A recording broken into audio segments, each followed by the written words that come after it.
But tonight and all month long here in the library and in Wheaton, we are celebrating Pride Month and all of our LGBTQ plus community members. And we are so happy to be partnering with Outspoken Leaders to bring you tonight's panel. So I'm going to hand it over to Jacob Kniep, who's the founder of Outspoken Leaders. So I'll hand it over to you, Jacob.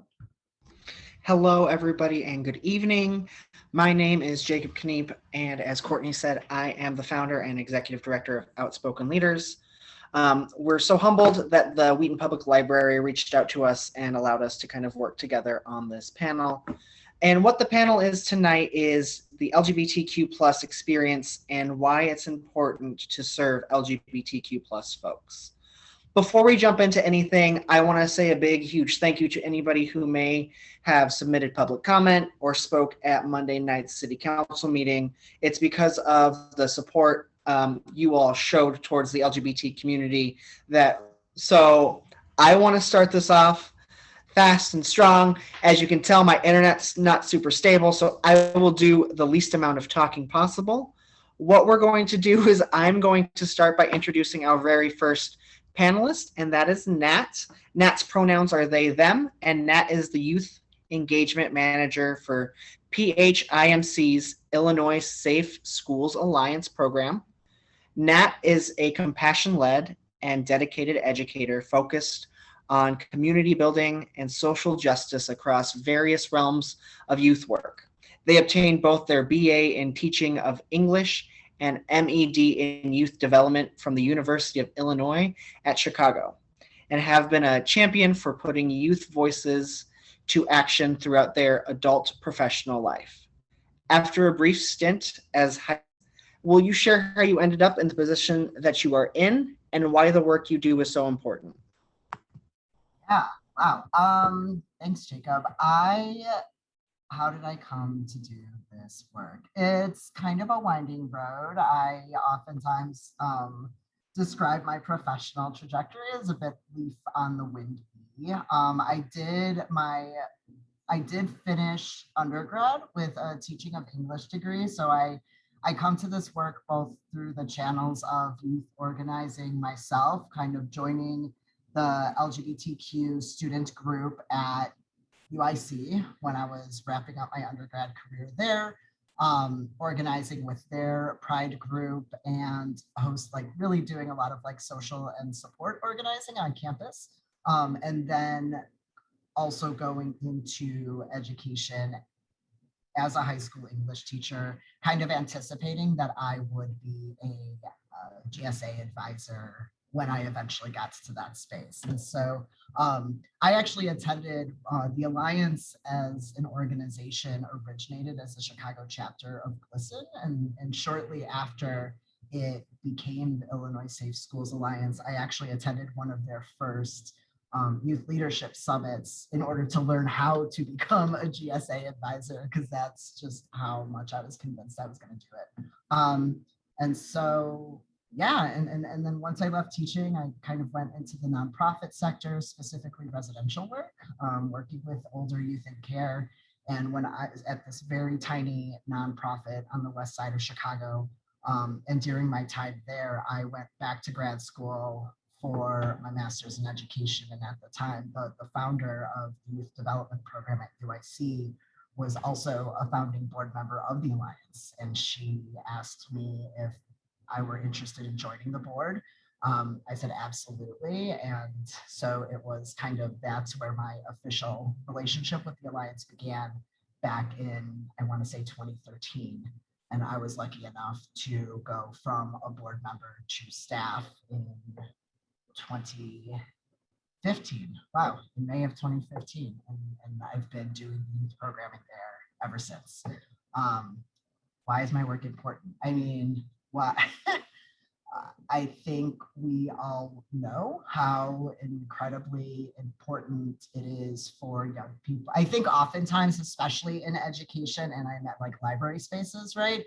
We hear the concept of windows and mirrors and how important those opportunities are for young people, both to see them. Actually, I would broaden that to say all people, see mirror, opportunities to see themselves reflected in the world around them, whether it's literature, fiction, just leaders in the field, but then also windows in order to kind of have opportunities of learning how other people's other lived experiences. And I think that that does an incredible amount for youth esteem and mental, emotional, and quite honestly, physical health. We know that LGBTQ plus young folks are at disproportionate rates of experiencing homelessness, risk factors such as substance use and abuse and dependence, and when you start talking about like trans and gender expansive young folks, then you also talk about like suicidality and all of those kind of health repercussions as well. And so I feel like the work that we do at the Alliance helps introduce like preventative measures in order to help kind of like combat some of those outcomes, and also allows opportunity for young folks to create versions of this world that we wished we lived in, and to start building towards that, right? Towards like a collective kind of liberation for all oppressed people. So yeah, I think to answer two very big questions as succinctly as possible, which is not a strength of mine to begin with, I think that's all I've got to say. I love it. Thank you. I feel like that was very succinct. It was great. Our next panelist tonight is Greg Storms. Greg's pronouns are also they, them, or he, him, but tonight we're doing they, them because that is what is on their Zoom profile. Greg is the manager of Foundation and Government Relations, formerly the director of youth services at the Center on Halsted. Greg is the manager of Foundation and Government Relations at the Center on Halsted. In this role, they provide administrative support with grant writing and management. Prior to moving to this role in late 2019, they served as the Director of Youth Services at the Center on Halsted for 3 years. They are an ABD in Sociocultural Anthropology with a concentration in LGBTQ studies. Greg moved to Chicago to conduct ethnographic research on various subcultures of the LGBTQ community. They have taught a variety of classes on gender, sexuality, and race in higher ed, and has worked in many areas related to diversity, equity, and inclusion, and youth work. They serve on a number of coalitions throughout the Chicagoland area related to these topics as well. So Greg, same question to you. Will you share how you ended up in the position that you're in and why the work you do is so important? Sure, thank you. And thank you all for joining us. I'm glad this is happening. So as you can tell, I have a rather mixed professional background. Right now, I work in nonprofit administration, especially in development services, which is absolutely nowhere in the world where I thought I would be at any point in my life. I got here because of a few reasons. Back in, and I'm gonna apologize right now, my cats are playing and they're being loud. So if I have to pull back, I apologize. This really goes back to when I was a teenager. I am from the Flint, Michigan area, and I come from a community that was fairly conservative. And when I was coming out, I didn't actually come out until I was 19 because I just didn't understand who I was or a lot of aspects of who I am. Like I didn't have same-sex attractions when I was a teenager, or at least in high school, but I knew I was different, right? I didn't have the words for that. It wasn't until I came out and I was in college that I started to realize who I am and all these different facets of my identity that I kept discovering well into my 30s and that I still discover.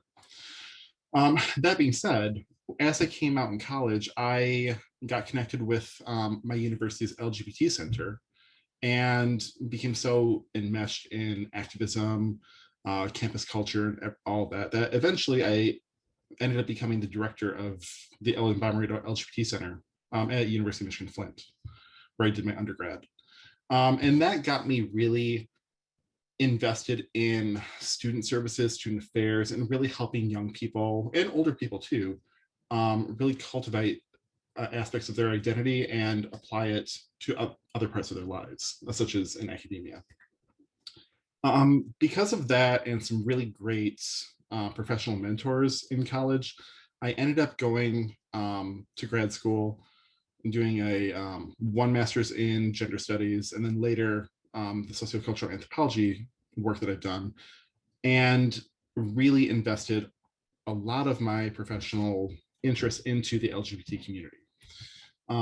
I moved to Chicago in 2011 to start long-term ethnographic research on different parts of the Chicagoland community. And I loved it. I loved that. I loved teaching. Teaching is where my passion was and still is in many ways. But an opportunity came up unexpectedly several years back to work at Center and Halstead. If you're not familiar with it, Center and Halstead is the Midwest's largest LGBT community center and social services agency. And I was afforded the opportunity to transfer the skills I had as an educator and as a researcher to working in nonprofit sector with specifically LGBTQ youth and especially LGBTQ youth of color, which is where my interest has always been. I worked in that field for about 3 years, helped build up the program, and then I was promoted in late 2019 to the position I have now. It's administrative. It's admittedly sometimes pretty boring. It's not nearly as fun as what I was doing. I spend a lot of my time just sitting, doing research and writing. But that sort of work is essential for nonprofits to function, right? Without that sort of development and administrative background, all nonprofits are they don't work. I also personally just wanted to get that sort of experience so I can eventually step up to the next level in nonprofit administration. I find this work, whether we're talking about my grant writing and grant management experience right now, or especially the prior work, I see that as vital to our community, because while we are seeing increased numbers of organizations, activists, and voices in the LGBT community, it can still be few and far between depending on where you live, right? And what I hope to do eventually is to take the skills that I have in this position, the experience that I'm gaining, and eventually take it back to places like where I'm from, like Michigan, where I can help hopefully continue building up the resources that are available there. I'm gonna leave it there. Thanks. I love it. I love that, it was kind of an evolution for you. I love that it wasn't just one and done. Thank you for sharing your story. Next up, we've got Ewan. Ewan's pronouns are he, him. Ewan is the Youth Link Manager at CenterLink, the community of LGBTQ plus centers. Ewan is a veteran in youth programming with over 10 years of experience. Since 2011, he has managed and coordinated various youth programs to improve the well-being of youth, equip the youth with the leadership and life skills, and build safer spaces for a diverse group of youth. He is especially interested in listening and responding to the needs of queer and trans immigrant youth of color and bridging the gap between the youth and their parents, families, and cultures. Born in South Korea, Ewan immigrated to Canada, where he was young and spent 20 years in the Great White North. He now resides in the U.S. with his spouse. He holds a bachelor's degree in animation from Sheridan College Institute of Technology and Advanced Learning, and a social service worker diploma from George Brown College. He is also bilingual in English and Korean. When he's not working, Ewan likes to play video games, watch anime, hit the gym, and try new recipes. So Ewan, will you please tell us how you ended up in the position that you're in currently and why the work that you do is so important? Yeah, sure. Thank you all for having me.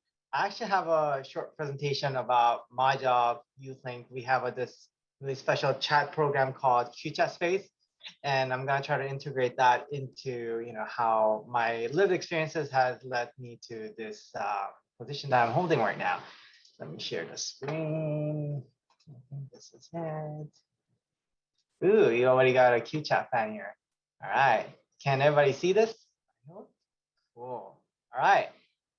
So part of my job as a YouthLink manager, which is relatively new, before then, Deborah, who's the director of YouthLink, which is a program by Centerlink, the community of LGBTQ centers. It was managed by Deborah alone. They really needed help because QChat was expanding, especially during the COVID. So I was onboarded not too long ago. I just started like May. But before then, I was also working at an LGBTQ center based in Arizona. So it's a bit of a move from Great White North to the Sonoran Desert. Yeah, don't ask me about it. I'm still not adjusted to it. So let me give you a brief information about QChat Space and basically what was my motivation to start working here. But if you want to check it out while listening to me, this is the website address, www.qchatspace.org. So what is a QChat Space? It is a live chat groups. There's absolutely no video or audio. And youth and the facilitators come together on a pre-scheduled chat times to have chats about different topics. And the topics range widely from like video games, pop culture, movies, to sex education, healthy relationship, dysphoria, transitioning. And then we got specific groups for trans and non-binary youth, ACE and ARO youth, youth of color, BIPAN youth, and trans feminine youth as well. It is for LGBTQ plus and questioning youth 13 to 19 years old, so teenagers. And it's really dedicated to reach out to the youth who are still questioning. They're like testing things out, or like, who am I? I need some support. And also reaching out to the youth who are located in the rural regions that may not have a lot of LGBTQ centers or generally any kind of support. They might not feel safe to come out in real life because their parents are not supportive, their families are not supportive, their school's not supportive, accessibility issues, like they are not located anywhere near the LGBTQ centers, so transportation. But the experience in QChat Space is very similar to an in-person group. So we all start with like the safe space guidelines. Everybody has to agree to it. Everybody does an introduction, icebreaker, there's some content, and then at the end, we share resources. So we're trying to recreate that in-person feeling as much as we can. So as I said before, QChat Space has literally exploded. I think we tripled in size in terms of how many youth are visiting each of the chat ever since COVID happened. Not sure if that's going to continue since the reopening, but we are seeing the trend that more and more youth are exploring their sexual orientation and gender identities. I think there was like an article a few years back that literally more than half of the millennials or some kind of a age bracket are like not straight. And I was like, yeah, take over the world. But obviously there's a lot more folks, younger folks, who are really exploring and trying to figure out and being really stepping out of the binary of being either a man or female or even just gay and lesbian. It's getting really diverse.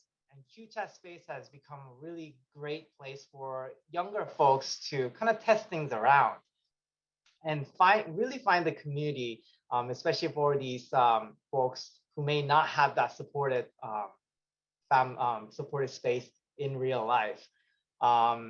Especially for me, I find that even though our group for youth of color is relatively small, which we're still working on it, our space is still very dominated by white folks.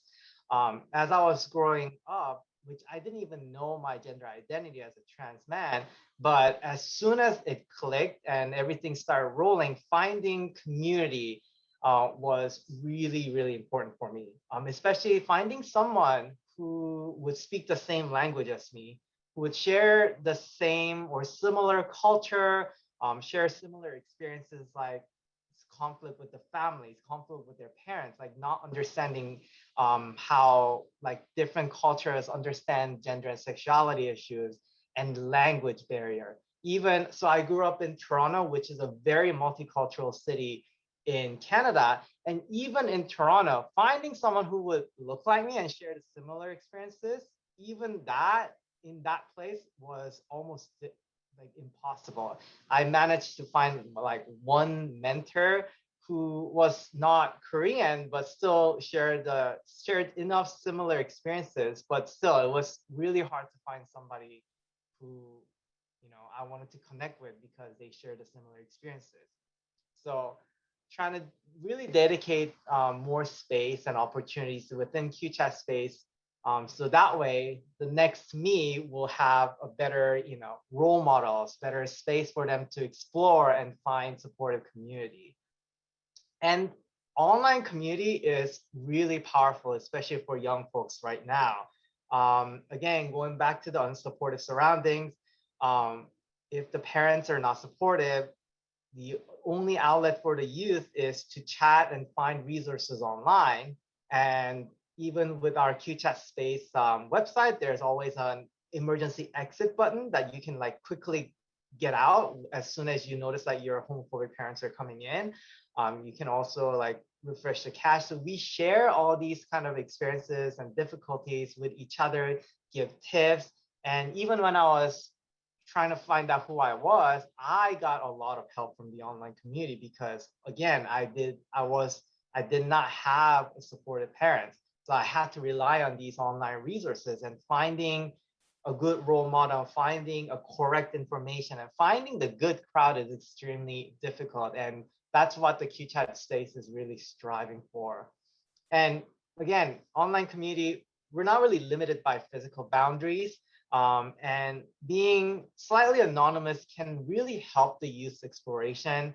This means youth can try different names and pronouns and switch around whenever they want to. And this is part of the process to find out who they really are. And there is no judgment in changing, oh, I'm going to try using they this time, or I'm going to try using the neo pronouns, changing the name this to this and that. It is all accepting. And we also have a chat specifically for Spanish Spanish youth. It's on Monday, so we're really trying to reach out to the Latinx folks as well. I'm not gonna play this. I think if you go into the website, there's like a video. It's like about 2 minutes. So I don't want to waste more time on that. So no, I didn't want to play that. There you go. So some of the safety features that I wanted to share with y'all in case if you have some questions about, okay, so it's an online community. So how do I know that the youth are safe? Like trolls. We did have some trolls, but here are some ways that we work really hard to keep the trolls out. So in terms of accessibility, youth only need to provide an email, birth date, and state and country to join. So they can become anonymous relatively and really explore their identity and mingle with other folks all around the world. It's not just limited to the United States. We actually get folks from literally everywhere, all corners of the world. Trolls are kept out using features like mute and block and remove. And it's actually easier in online spaces to kick out somebody. Just by click on a button, they're booted out.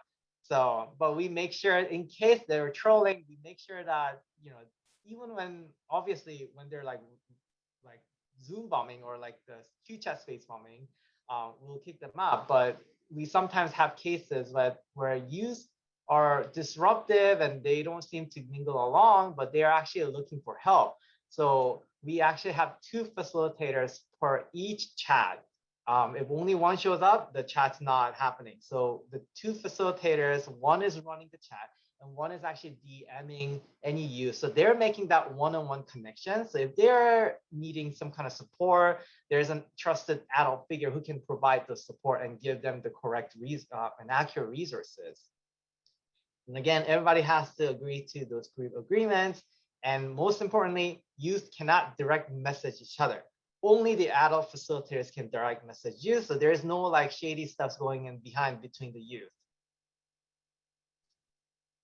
So these are some of our facilitator, youth centers who have staff and volunteers that facilitate Q-Chat space.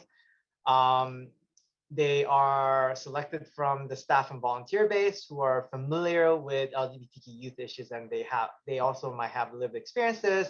They're rigorously trained in like the digital facilitation skills. They go through our really detailed protocol, thanks to Deborah, and how to utilize chat features. So that way they know if some trolls come in, they know when to mute and block and everything.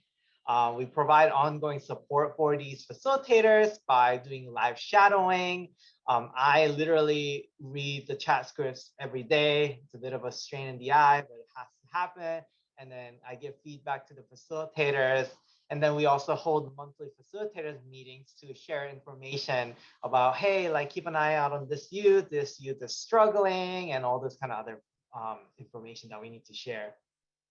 And these facilitators, they're really there to guide the conversation, provide the support and resources, again, in group and one-on-one, and take actions if things get out of hand. And our partners are actually with PFLAG National and the Planned Parenthood Federation of America. So they were involved in the pilot, and then now YouthLink, which is program of Centerlink, we're the one who's kind of operating and forming partnerships with these facilitating centers. And from the beginning, I want to mention that the Q-Chat space has been developed with the involvement of youth, and we still have youth involvement within our programs. So one is our youth advisory panel, which is divided into Q-Chatters. The Q-Chatters are committed to participating in a certain number of chats, and they become a good youth role models during the chat. And then we also have youth online promotion specialists who really have more skill in doing social media stuff than me and the older folks. So they take lead on that and they engage interest in the social media. So, and then we try to input and gather their feedback as much as we can, and then try to reflect that in the operation of the program. And here's me, and here's my boss, Deborah, who unfortunately could not make it today, but she is the director of YouthLink. And here are some quotes that I want to share from Q-Chat space. And I guess these are really the motivators for me. Feel free to read some of them. My favorite one is Q-Chat does tend to be quite swag, like nice. I like that. That means a lot to me. And the fact that some folks might have an anxiety or going through some tough times, and the Q-Chats always make them feel better. So we gather these quotes quite a number of times, and these really push me, Deborah, and the facilitators forward to continue providing this vital space for our LGBTQ around the world, really. So here are some ways that you can help us. If you want to share Q-Chat space with some of the youth that you may know or their parents and families, please go ahead. If you are involved in any local youth organizations, schools, or even like individuals working with youth, like counselors or social workers, let them know about Q-Chat space. And I'm gonna share a link later where you can literally download all the posters. Like, we made it easy for you. You can download it, print it out, and put them up in libraries when you feel safe to do so, coffee shops, wherever you think the LGBTQ youth will hang out, Starbucks, really. And follow and share us on social media, and check out the great work that our online youth online specialists are doing at these social media places. So this is we have English and Spanish promo kit. It's lgbtcenters.org/q-chat-space. You gotta go scroll down. We're revamping the website. It's not really 21st century. I'm sorry about that. And then this is the Spanish promo. Same link. You just have to download the whole thing, and then we'll have a separate folder. I guess however you want to do the question, I'll do that later. But here's my contact information and our website. If you are curious to know more about Q-Chat space, how you want to get involved or get more resources, reach out to me anytime, and I'll be more than happy to do so. Stop share. I think I took up so much time. I'll shut up now. Thanks, we love it. Before I introduce the last panelist, I just want to say that QChat Space has been amazing for some of the youth that we serve here in Wheaton. I know that Nat even said that they love QChat Space as well. So if you have a youth that you love, that you raise, anything that you know is looking for services, I highly suggest QChat Space. That link is www.qchatspace.org. Our last panelist is Jess. Jess is the executive director of the Plainfield Pride and the chair of the Will County Pride Coalition. She is a stay-at-home feminist raising 2 twin girls, married to her awesome and supportive wife. She's a small business owner and a social justice activist, or advocate, I'm sorry. Jess, will you please share how you ended up in the roles that you're in and why your work is so important? Hi, thank you for having me. Sorry for being late. I was actually had my kids at another meeting. We just started a new organization in Joliet because I just clearly can't stop once I start. I actually got started with this. I was inspired by the Latinx caucus that started in Joliet.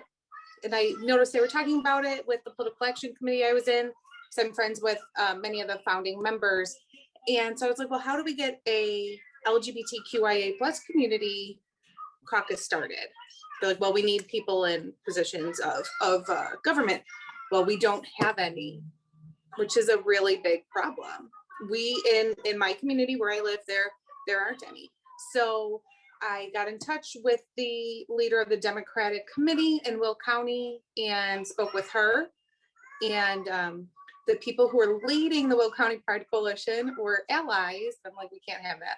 Like, we need our voices heard, not your voices heard. So you can uplift our voices, but you can't overtake our voices. And they were really only doing it just because there hadn't been anyone to really step up in the community yet. So once we had people who wanted to, they're like, here you go, all yours. And so I have been leading that for the last couple months. Everyone in there is really, really great, really supportive, really white, which is as a social justice activist and advocate, both, Jacob, I am both, that's a really big problem for me. We're that recognizing that the white community, we take up space everywhere we go, and we believe that our space is everyone's and our voice represents everyone's issues. So I was like, it doesn't. And it's easy for me to present as a straight woman because no one is ever going to assume that I, married to a woman, that, we're both of their mothers. It's important for people to realize that and recognize that. So that's how I got started with the Will County Pride Coalition. And I live in very red Plainfield, and we didn't have anything. So I started one. And so I've been really working with both of them together and seeing how I can have that overlap to save me some work so I could spend more time with my kids and my wife. So, but one of the main focus is intersectionality. And I'm sorry, I was late on this because once I got back from a meeting, I could not get this to load. I don't know what I was doing wrong.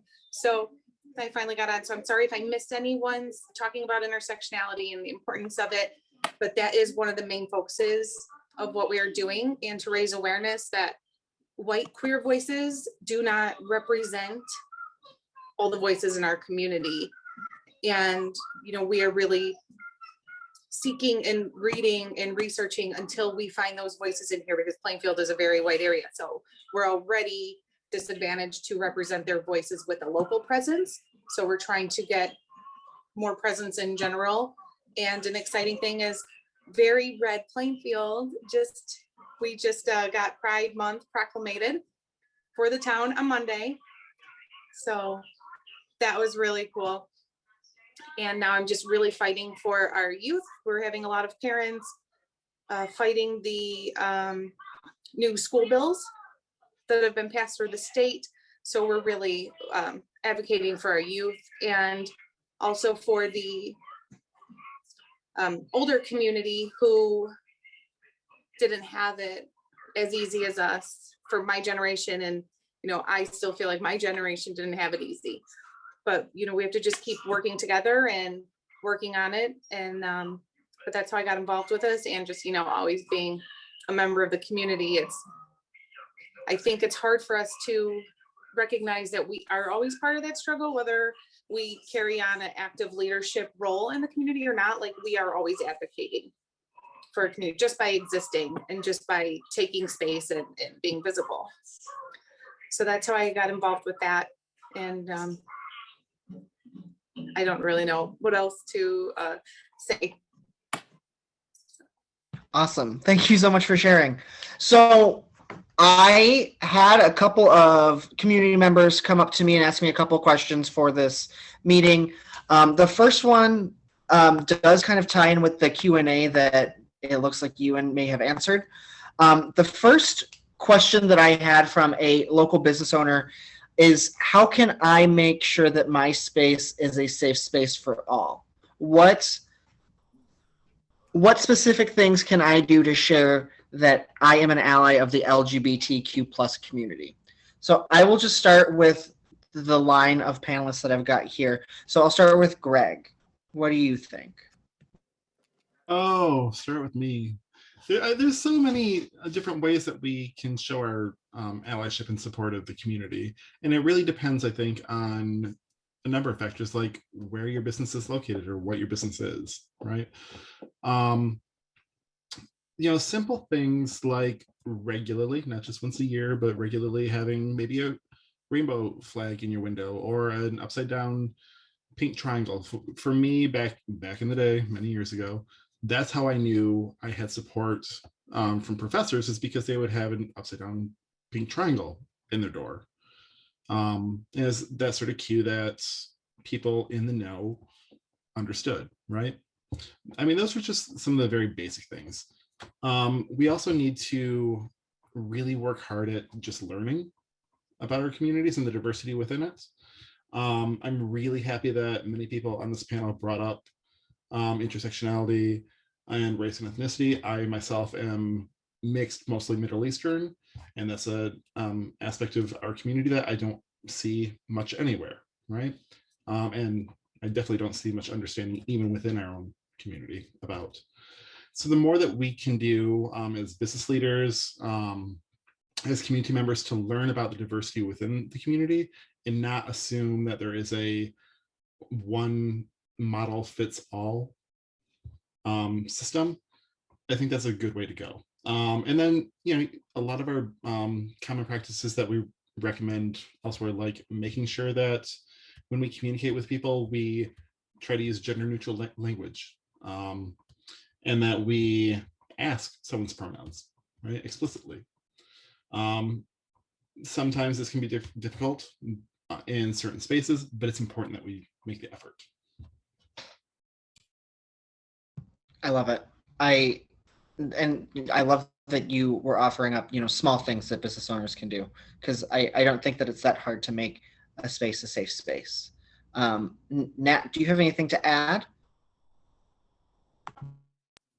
I was just taking notes on what Greg wrote, so I didn't just reiterate some of the brilliance they shared.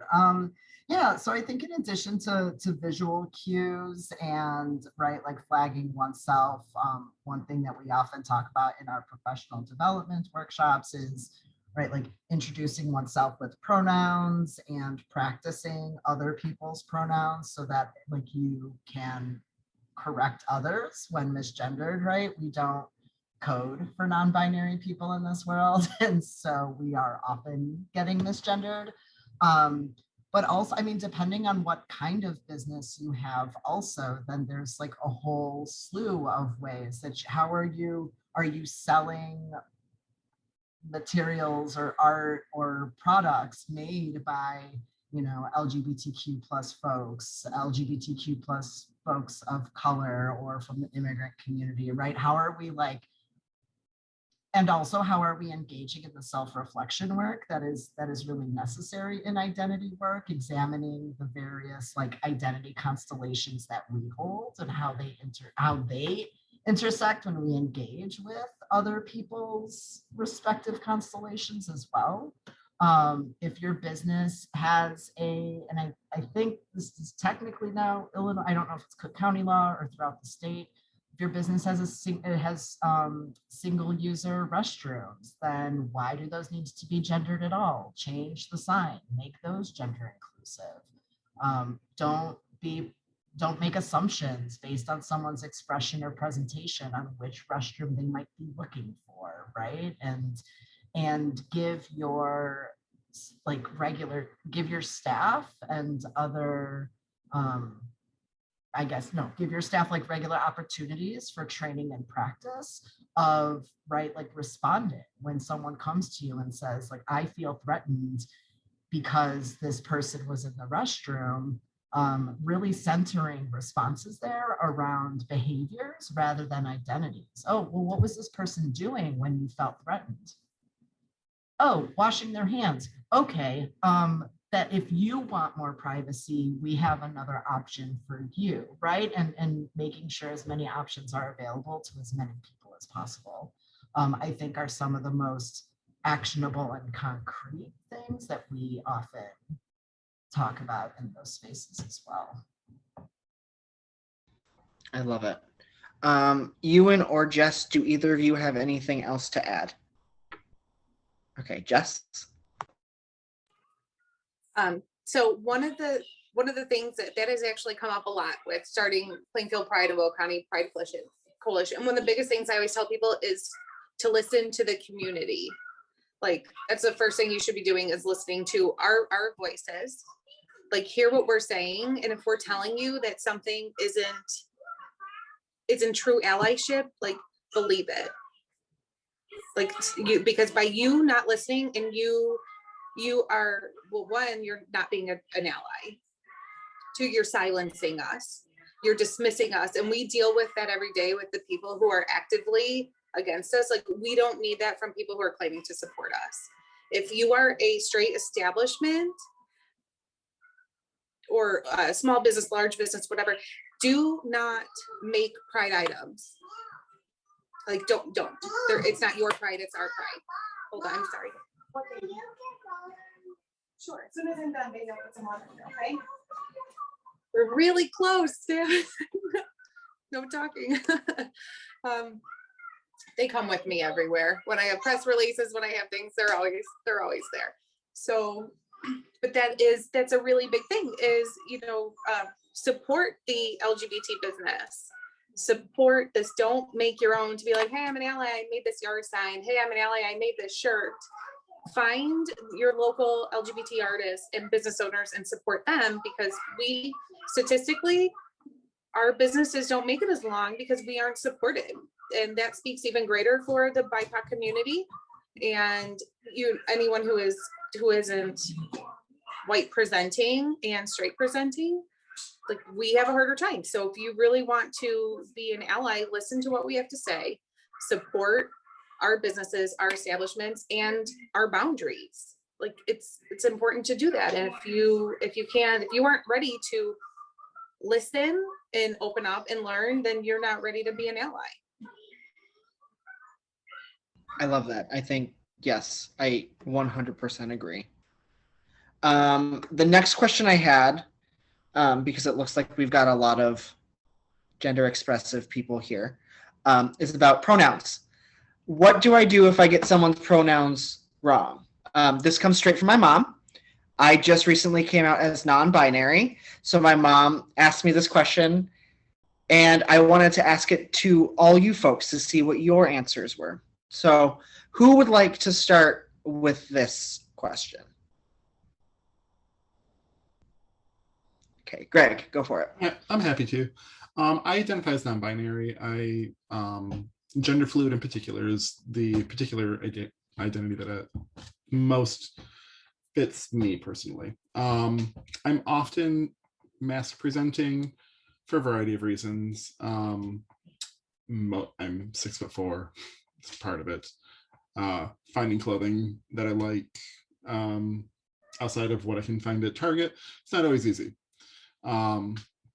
So I am very often, it's not very often that I have people remember to refer to me using they, them pronouns. That is my preferred.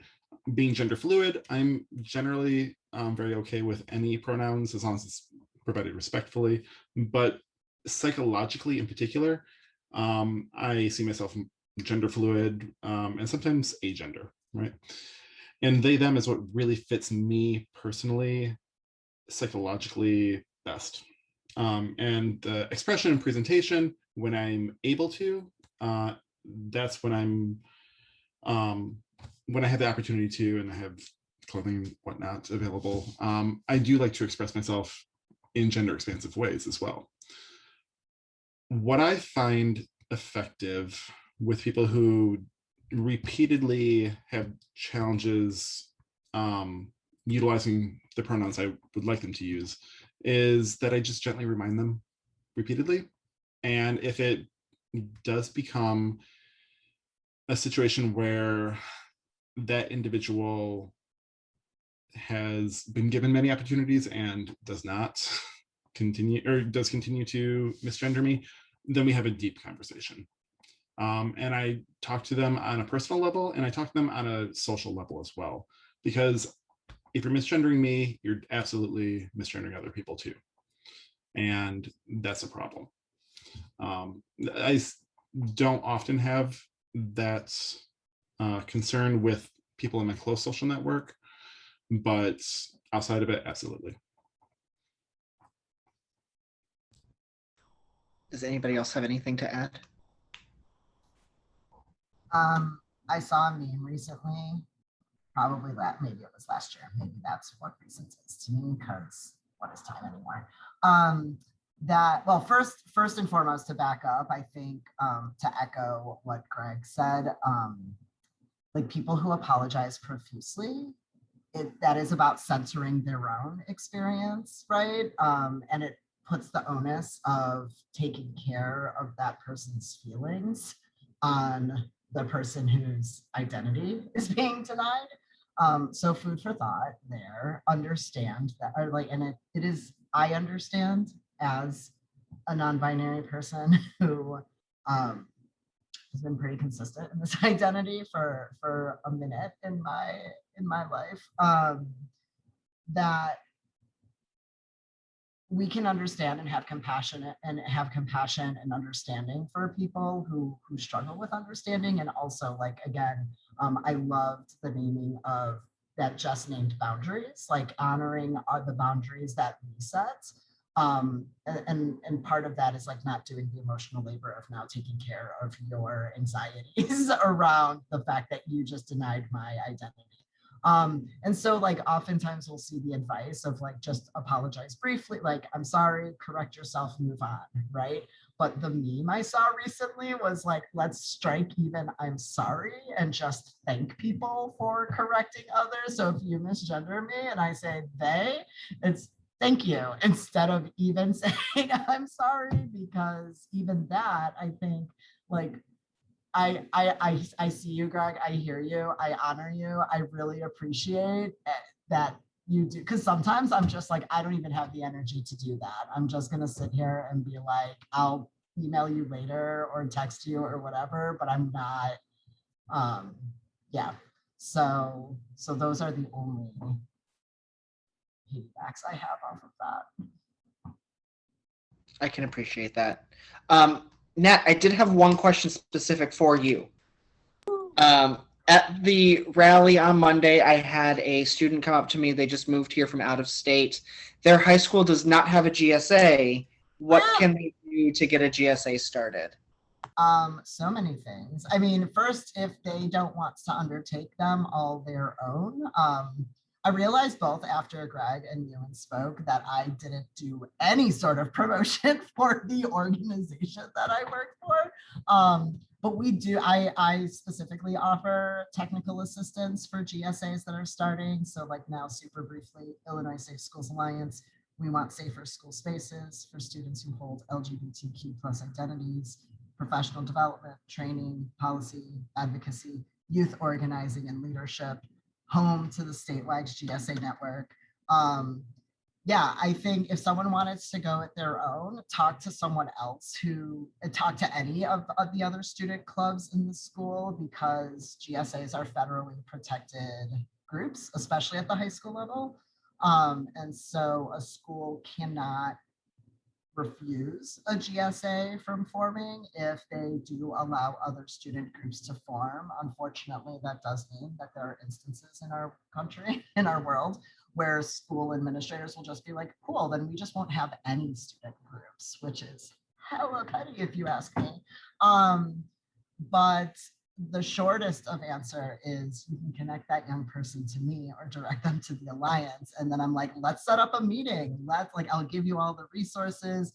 I'll do a dream and scheme session with you. By far, building things with young folks is truly the best part of my job. So, and also they should go to Action Camp, which is our youth leadership camp for rising 8th through 12th graders in August. So yeah, please have them email me. I'll drop my email address in the chat for them. Awesome. I'm glad I asked that. It looks like we've got 5 minutes left. So I want to give this time to the panelists to share how people can support you. So I will start with Jess. Jess, how can people support the work that you're doing?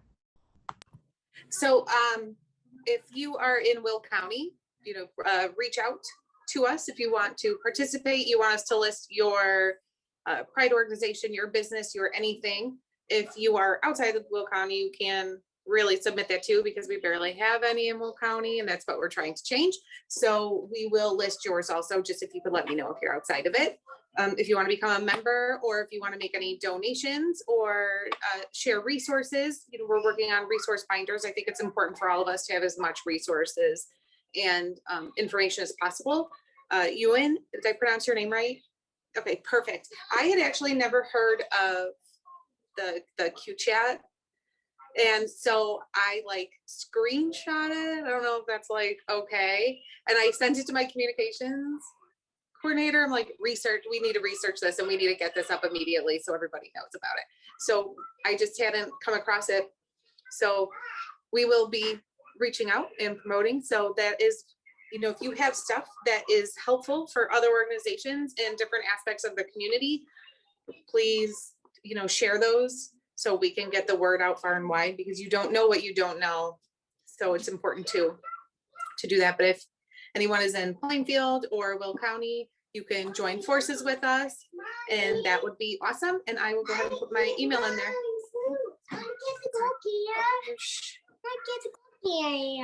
Okay. Awesome. Okay. Ewan, how can people support you, or if they are a young person, how can they receive your services?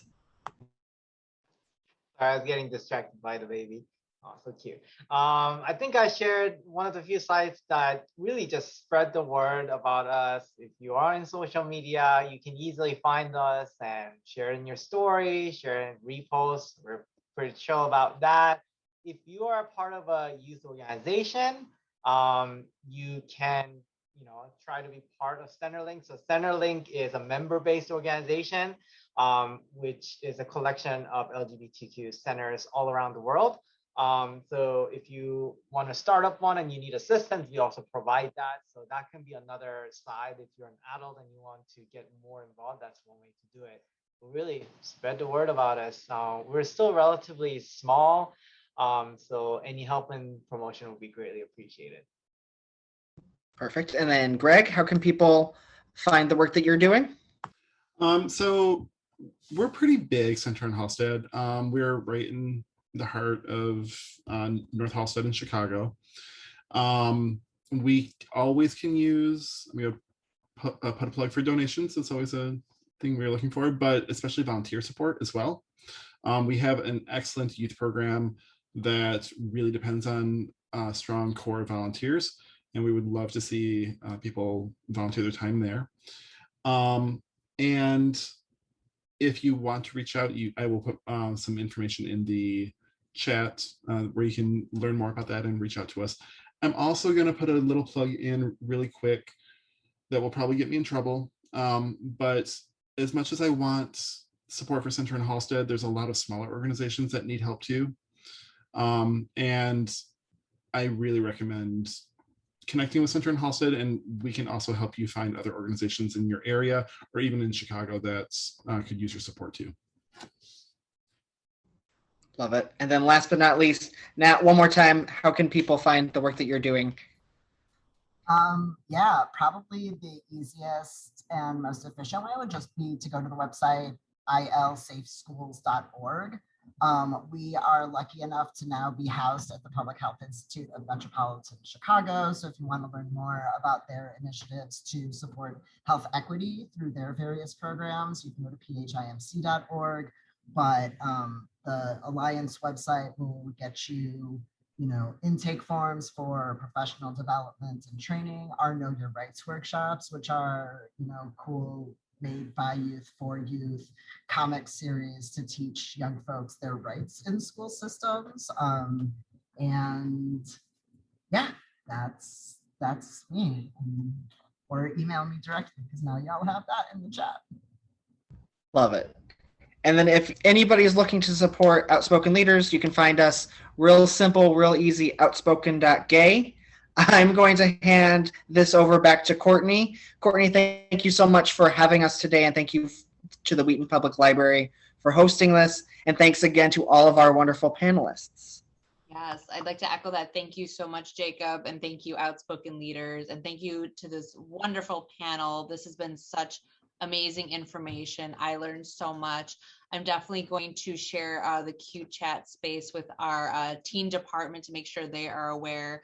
And we do have lots of pride displays in the library. So next time you're here, definitely take a look and ask if you do need any resources. And I will be sharing the chat and all of these resources with you all, including the recording after tonight's program. So Jacob and panelists, please feel free to send me any information I can share with the audience. And for any teens or parents of teens out there, our teen department is doing several Pride and LGBTQ plus programs this month. So definitely check out our online calendar to see what we have coming up. So with that, a huge thank you to all of you again for being here with us tonight. And thank you so much and have a wonderful night and happy Pride, everyone.